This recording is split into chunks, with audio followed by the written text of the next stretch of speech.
어제 일본 정부가 일제강점기 조선인 강제노역 현장인 사도광산을 유네스코 세계문화유산으로 등록하기 위한 추천서를 제출했습니다.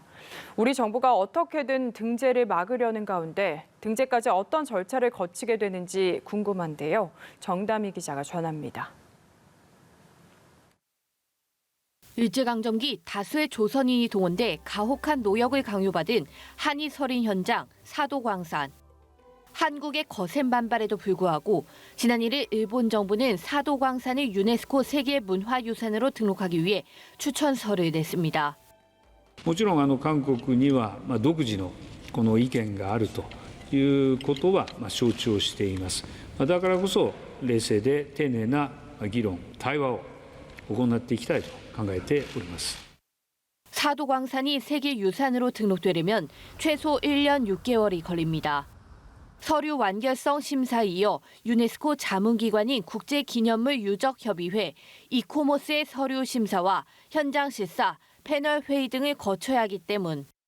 이러한 과정을 거쳐 내년 5월쯤 나오는 이코모스 권고를 통해 결과를 가늠할 수 있을 전망입니다.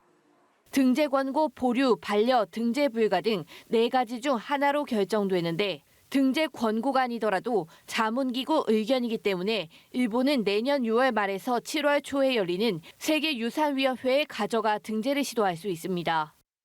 한국 정부는 사도광산의 세계유산 등재를 막기 위해 민관 합동 TF를 출범시켰고 관련 자료 수집과 분석, 대외 교섭과 홍보 등 전방위적 대응에 나서기로 했습니다.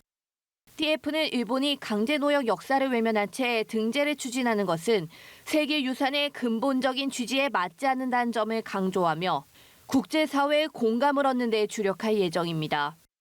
연합뉴스TV 정담입니다.